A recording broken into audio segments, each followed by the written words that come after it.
So it is Tuesday the 3rd of December 2024 at 1:05. And before we start talking, I just want you to bring into your mind someone that you know and you coach at rugby, right? So just imagine a real happy kid that you normally coach at the moment. Imagine if this kid was hiding the fact that they're really struggling with their learning at school and they're just too scared to tell anyone for lots of different reasons. Now that you're 53 and you've walked this whole journey yourself, if this kid sees that, hey, Kelly, who I know and I love and I respect, is doing a talk on how he struggled with learning and reading and writing, and he's coming in here, no one else knows he's struggling with this, and he's sitting down here and listening to you talk, this is what he's gonna see. And at the end of it, he's gonna go, oh man, if Kelly was dealing with, he's 100% right, because that's how I feel now. Oh, Kelly got through it, and he's got some work, oh cool, there's other people like me, oh neat, so what do I do now? That's why we're doing it.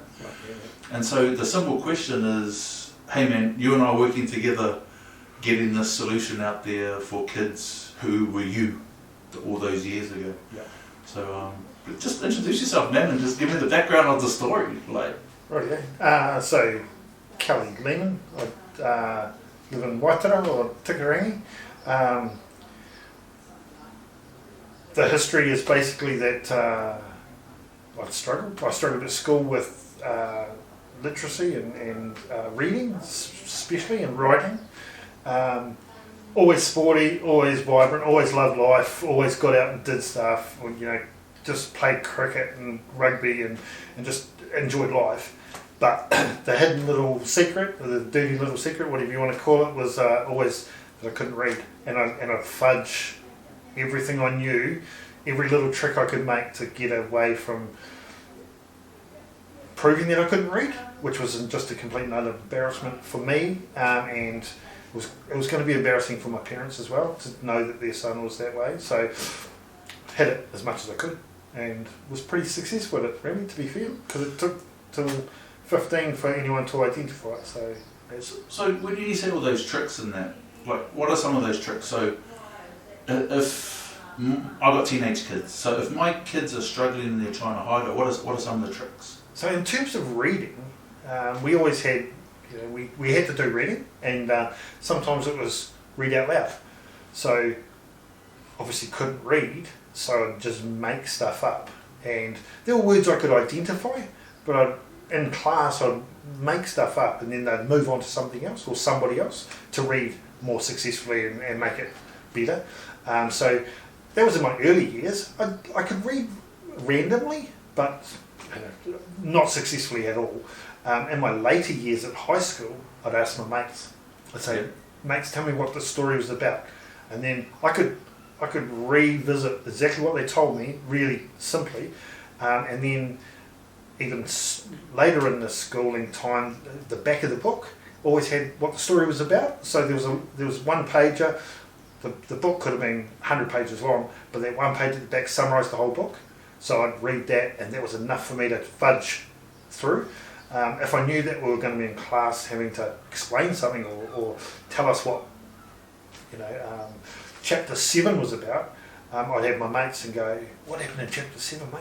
And then I'd have an answer. I'd have an answer to the question. So at the end of the day, it was cover-up stuff that made me feel, well, I could get away with it. But always it was just cold sweats. I mean, I'm almost in cold sweat now thinking about it, that whole scenario. So. And you look at, you said you were really successful at hiding it. You're actually really successful anyway. Like, you're 53 now. Walk me through the story you told me about the bank. Like, you did really well at the bank. Yeah. So I'll take you back a little bit. When I was at high school, maths teacher identified that I was, they changed mathematics to words rather than numbers. So when the words came in as the test, I failed. I failed the test. So my maths teacher said, what's wrong with you? There was nothing wrong, just couldn't read. So he identified that you were having problems reading. Back on the numbers, good as. On the words, couldn't get. Sent me to a reading teacher. Went to her. She said, "What do you want to be?" So, your great line. What do you want to be? Where are you going to go? So I said to her, I want to be a bank manager or an architect. But bank manager, I can't do that because I can't read. And architect, I'm struggling to write the literature that needs to go with it, and will struggle to read the stuff involved in that. She goes, you can do both. You can actually do both. So that was really? Can I actually do this? And she led me through one step and another, and said, yeah, absolutely, you can do it. So at 16, left the high school and got a job in the bank. Managed to read a little bit, but still had that uncomfortable. I couldn't read the contract that I was signing. Confidence that it was there, and I was really confident in what I could do. And she gave me that confidence that I could do this. So then, just because you have to, you read through stuff that you need to read through. And all my reading was, if it had to be done, I did it. If it didn't have to be done, I wasn't going to volunteer to read. So going through the bank scenarios, I had this one, Christina Scott was her name, bank manager, that said, I want you to be a team leader. So, that's kind of nice. So have the confidence to go, yeah, okay, I can do that. I didn't personally have the confidence I could do it, but she had confidence in me. So that whole scenario played out, and then got to Wellington in the bank, just moving up grade by grade, the different jobs, different things, and got to Wellington and became a bank manager.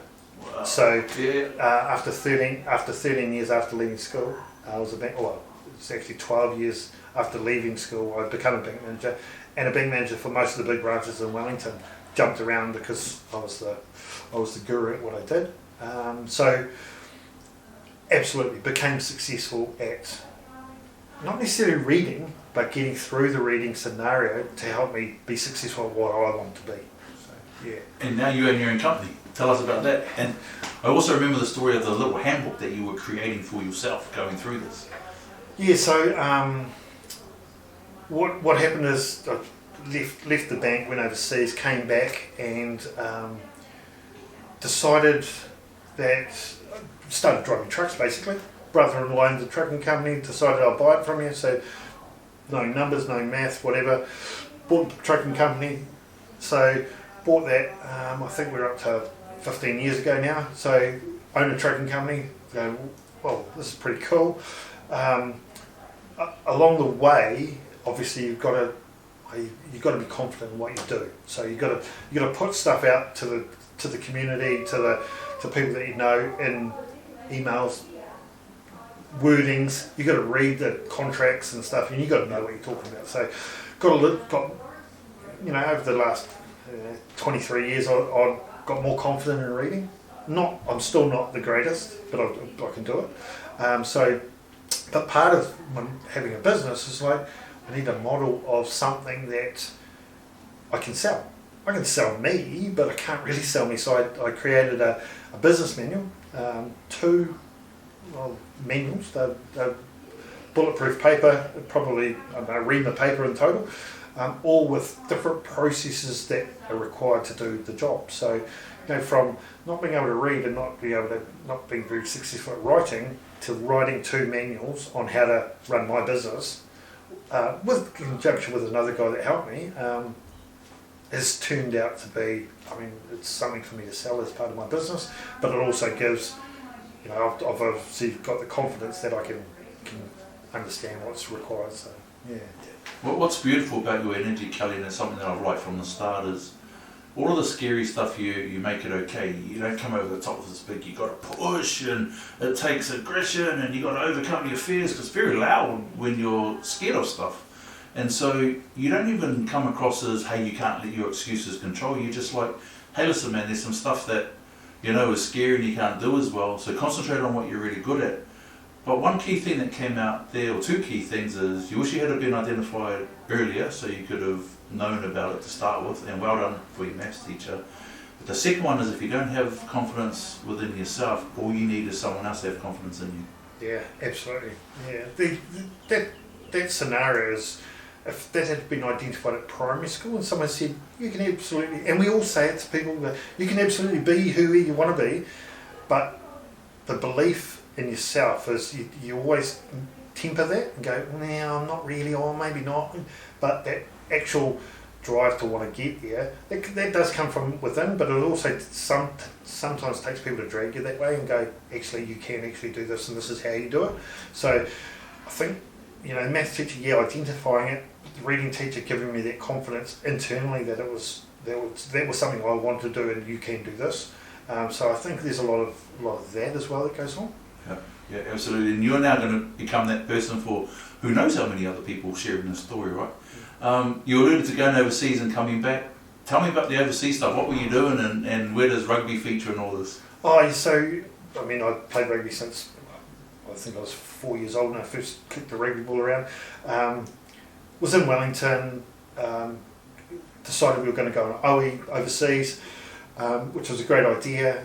So quit the banking and decided we'll go overseas. So we went on a round the world trip and ended up in Perth actually. Got bored after about a week with rugby season, so I went to a rugby club over there, spent 2 years playing rugby in Perth, came back to New Zealand at the birth of my son, so we came back and then we left again, come back to Waitara and then left again to go over to Wales. So we went to Wales for 3 years over there, played rugby. They wanted me to be a professional, I just wanted to play because I wanted to be playing with my mates. Who weren't mates at the time, but you just knew that was going to be galvanised together. And so rugby's always been a real passion of mine, and the Welsh are probably more passionate than Kiwis about the rugby and the way that they support. So the whole time over there, I just had an absolute blast. I ended up being the captain of the side, but that wasn't the main thing. Was just that camaraderie and brotherhood that came with putting on the same jersey, and not even the same jersey, just playing the same sport. We'd go up into the valleys of Wales. And you say you're a Kiwi boy, and they'd take you into their change rooms, just love you, didn't want you to go home on the bus sort of style. So that whole rugby thing and the rugby brotherhood, which is communityhood, it can be, it's everything encompassing. But for me, it's the ability of all levels of life, from the bank manager to the guy who can't read, all combined in the same team, to the drug runners, to the whoever's, all come together for the common goal, and it's a common goal of good. So I really, that's part of my, I just love it for that mere fact. Oh, just hearing you say when you put on that same jersey, you're on the same team, right? It doesn't matter who you are, doesn't matter your background. You put that jersey on, you're all representing each other, right? And you all know your roles, and it's almost like you're putting this jersey on again to fly the flag for anyone that's struggling with this stuff and still hiding it. So we met, just loves you from when you outbid for a little charity auction that we did, right? And then I like your energy because you're so passionate about this. This is it's a labour of love, this side of things. So we've got this background where your challenges reading haven't limited your success or your ability to go and really enjoy life.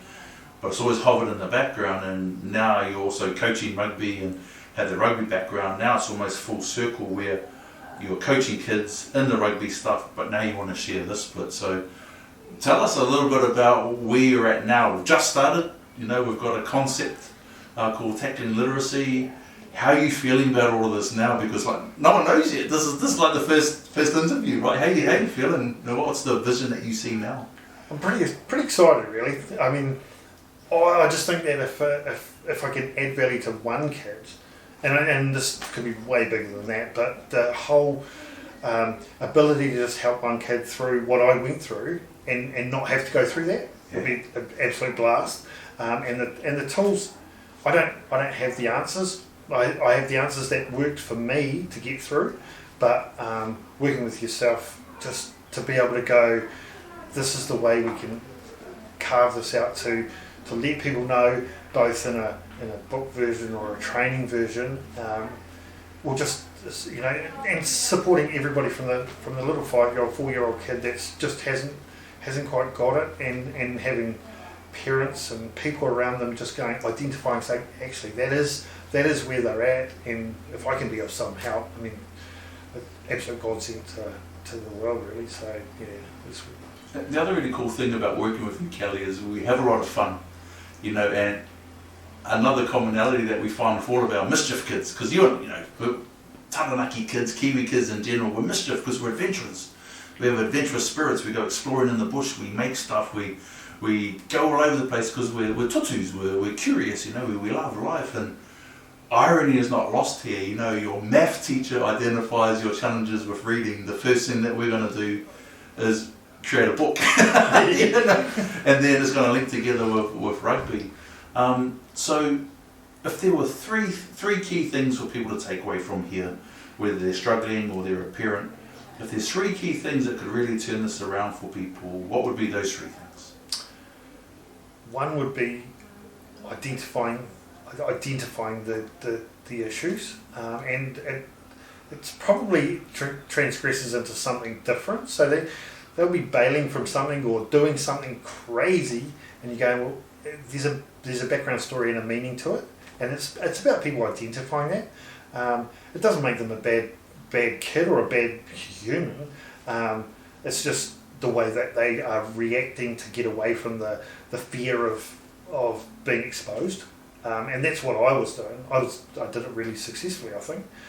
So if they could identify that, that would be the starting thing. And then obviously the building blocks of just wrapping around support and the understanding of how to help.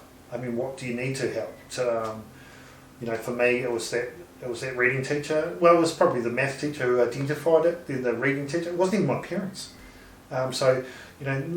Great parents, but they didn't identify it because they were too busy doing their thing, but somebody did. And if that somebody is me or Dion or whoever it might be, just go, it could be helpful.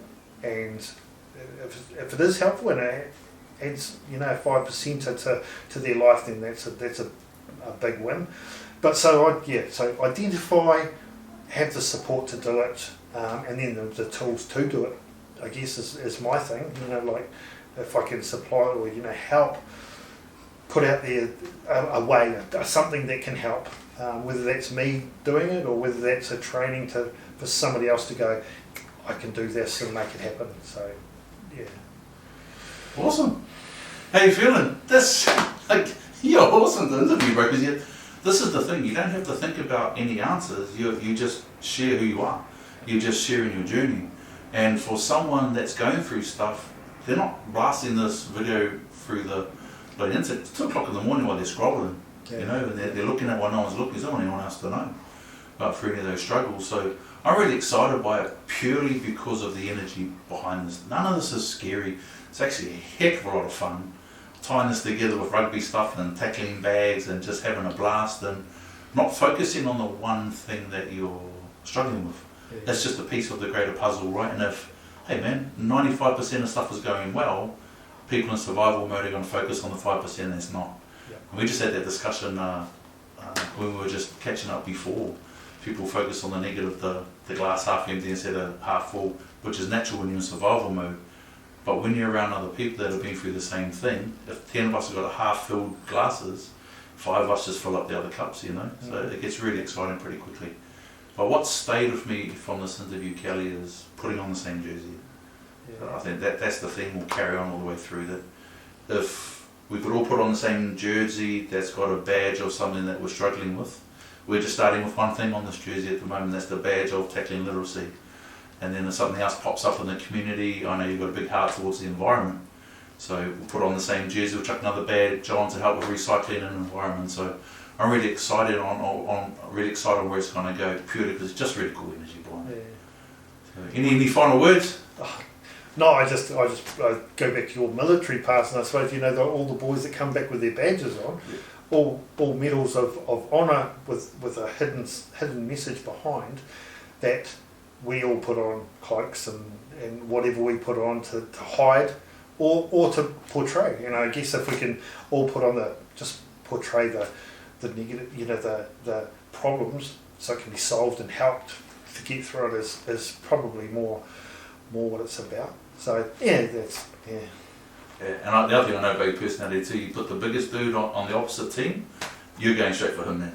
We're just made that way. Put the biggest problem right in the middle of it, and you all just give each other the elbow on the shoulder and you go, mate, your team. Number 12, right? Number 12. We're all taking number 12 out. Alright, so we'll do that with literacy. So man, appreciate your time. You look awesome on camera. Awesome. So Thank you. that's always an advantage. And a